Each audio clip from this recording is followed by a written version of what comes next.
ఏంటండి అలా ఉన్నారు? రాత్రి అంతా నిద్ర లేదు. విసికి బాకు, అవతలకి వెళ్ళు. డిస్టర్బ్ చేయబాకు, చాలా తలనొప్పిగా ఉంది. ఏంటండి అలా ఇసుకుంటున్నారు? చెప్పేది అర్థం కావట్లేదా? బా అవతల బా. ఏంటండి అవే ఏంటండి అలా చిచి. గసురుతున్నారు? గోళ. ప్రశాంతంగా ఉండే పనే లేదు. ఏంటండి అలా? వీడియో టైటిల్ ఒక ఊరు, ఒక క్లీనర్. అదేనండి మీ మెదడు కథ. మై డియర్ ఫ్రెండ్స్, నేను మీ నరసింహారావు. ఈరోజు ఒక విచిత్రమైన ఊరు గురించి మాట్లాడుకుందాం. ఆ ఊరు ఎక్కడో లేదండి, మన తలపైనే ఉంది. అదే మన మెదడు. ఈ ఊరిలో కొన్ని వందల కోట్ల మంది నివసిస్తూ ఉంటారు. వారే న్యూరాన్లు. వీరు పగలనక రాత్రనక కష్టపడుతూనే ఉంటారు. అయితే ఆ ఊరిలో ఒక పెద్ద సమస్య వచ్చి పడింది. అదేంటో ఒక చిన్న కథ ద్వారాగా తెలుసుకుందాం. ఒక అందమైన ఊరు ఉందనుకోండి. అక్కడ ప్రతిరోజు పండగ జరుగుతూనే ఉంటుంది. ఆ ఊరిలో ఉన్న ప్రజలు తింటారు, తాగుతారు, ఆడుకుంటారు. కానీ ఆ ఊరిలో ఒక వింత అలవాటు ఉంది. అక్కడ ఎవరు కూడా చెత్తని శుభ్రంగా ఓడ్చరు. పగలంతా చెత్త పేరుకుపోతూనే ఉంటుంది. రాత్రి అయ్యేసరికే ఆ ఊరు చెత్తతో దుర్వాసన, ఏగలమయం. కానీ ఆ ఊరికి ఒక సీక్రెట్ క్లీనింగ్ టీం ఉంది. వాళ్ళు ఎప్పుడు వస్తారో తెలుసా? ప్రజలు గాఢ నిద్రలోకి వెళ్ళినప్పుడు ఆ యొక్క క్లీనింగ్ టీం బయటకి ట్యాంకర్లు తీసుకొని వస్తారు.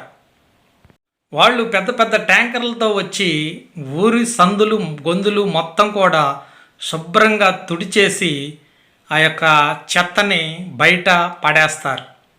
మళ్ళీ ఆ ఊరు తెల్లారేసరికి అద్దంలా మెరిసిపోతుంది. ఒకవేళ జనాలు గాన నిద్రపోకుండా అలాగే మేల్కొని ఉంటే ఏమవుతుంది? ఇంకేమైద్ది? రావలసినటువంటి క్లీనింగ్ టీము ఖచ్చితంగా రాదు. అలా రాకపోవటం వల్ల ఒకరోజు, 2 రోజులు, వారం రోజులకి ఆ ఊరిలో చెత్త చెదారం అంతా పేరుకుపోయి విపరీతమైనటువంటి ఈగలు, దోమలు, అనేకమైన జబ్బులతో నిండిపోతుంది.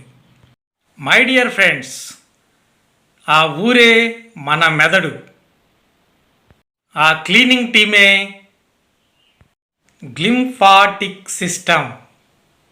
మనం మేల్కొని ఉన్నప్పుడు మన మెదడులో అమిలాయిడ్ అనే చెత్త పేరుకుపోతుంది. మనం ఎప్పుడైతే గాఢ నిద్రలోకి వెళ్తామో అప్పుడు మన మెదడులో ఉన్నటువంటి ప్రతి ఒక్క కణము షింక్ అవుతుంది, అంటే కుషించుకుపోతుంది. ఆ టైంలోనే మన వెన్నుపాము నుంచి మెదడుకు ఉన్నటువంటి వెన్నుపాములో ఉన్న ద్రవం సెరిబ్రోస్పైనల్ ఫ్లూయిడ్, ఇది ఒక ప్రవాహం వలె పారుతూ మెదడులో ఉన్న చెత్త చెదారం మొత్తం కూడా క్లీన్ చేసేస్తుంది. మై డియర్ ఫ్రెండ్స్, మీరు సరిగ్గా నిద్రపోనట్లయితే మీ మెదడులో ఖచ్చితంగా చెత్త తయారవుతుంది. దాని ఫలితంగానే మతిమరుపు, కోపం, చిరాకు, చివరికి అల్జిమర్స్ అనే భయంకరమైనటువంటి వ్యాధులు వస్తాయి. మై డియర్ ఫ్రెండ్స్, ఇప్పుడు చెప్పండి, టైం వేస్ట్ అనుకుంటారా? లేదా నిద్ర మెదడును క్లీన్ చేసుకునే గోల్డెన్ టైం అనుకుంటారా? మరి ఆ క్లీనింగ్ టీం బాగా పనిచేయాలంటే ఏం చేయాలి? పడుకునే ముందు మీ మెదడును ప్రశాంతంగా ఉంచాలి. అంత మాత్రమే కాకుండా మనసు ప్రశాంతంగా ఉండటం కోసం కొన్ని యోగాలు, మెడిటేషన్స్, ప్రాణాయామం చేస్తే కూడా ప్రశాంతంగా నిద్రపడుతుంది. గుర్తుంచుకోండి మై డియర్ ఫ్రెండ్స్, ఇల్లు శుభ్రంగా ఉంటేనే లక్ష్మీదేవి వస్తుంది. మెదడు శుభ్రంగా ఉంటేనే మంచి ఆరోగ్యం ఉంటుంది. చూశారుగా ఫ్రెండ్స్, మనం ఒక చిన్న ఫోన్ కొంటేనే దానికి స్క్రీన్ గార్డ్ వేయించుకుంటాం. కవర్ వేయించుకుంటాం. అప్పుడప్పుడు సర్వీసింగ్ కూడా చేయించుకుంటాం. మరి మన మెదడుకు ఏమైనా సెక్యూరిటీ ఇస్తున్నామా మనం? మెదడు ఎన్ని కోట్లు ఇచ్చినా కానీ కొనలేం. గుర్తుంచుకోండి మై డియర్ ఫ్రెండ్స్. ఇల్లు శుభ్రంగా ఉంటే లక్ష్మీదేవి వస్తుందో రాదో నాకైతే తెలియదు, కానీ మెదడు శుభ్రంగా ఉంటే ఆరోగ్యం ఖచ్చితంగా వస్తుంది.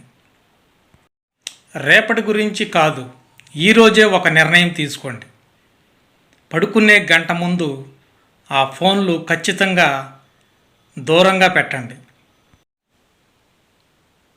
మీరు పడుకున్న తర్వాత ఆ యొక్క టీంకి ఏదైతే మెదడును క్లీన్ చేస్తుందో ఆ టీంకి పని చేసుకునే విధంగా అవకాశం కల్పిస్తారని, మంచి నిద్రపోయి తెల్లారి పొద్దున్నే ఉల్లాసంగా ఉత్సాహంగా ఎటువంటి ఇబ్బందులు చికాకులు లేకుండా ఉంటారని ఈ వీడియో నచ్చితే లైక్ చేయండి, షేర్ చేయండి, సబ్స్క్రైబ్ చేయండి.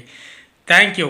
మళ్ళీ ఒక కొత్త వీడియో కాన్సెప్ట్తో మళ్ళీ మీ ముందు ఉంటాను. అంతవరకు సెలవు. జై హింద్. మై డియర్ ఫ్రెండ్స్, మన ఇల్లు పరిసర ప్రాంతాలు క్లీన్ చేసుకోవడానికి చీపురు కట్టను వాడతాం, కానీ మన మెదడు క్లీన్ చేసుకోవడానికి ప్రశాంతమైన నిద్ర అవసరం. Thank you. My dear friends, మీరు ప్రతిరోజు పడుకోవడానికి ముందు ఇలా వజ్రాసనం వేసి ప్రాణాయామం చేస్తూ శ్వాస మీద ధ్యాస పెడుతూ ఒక 10-15 నిమిషాల పాటు చేయగలిగితే మీకు తెలియకుండానే మీలో ఒక శక్తివంతమైన ఉత్తేజం వచ్చిద్ది. దాని పరిణామమే హాయిగా నిద్రపోవడానికి కారణమవుతుంది. నిద్రపోయారంటే రేపటి రోజున మీరే హీరోలు. Thank you.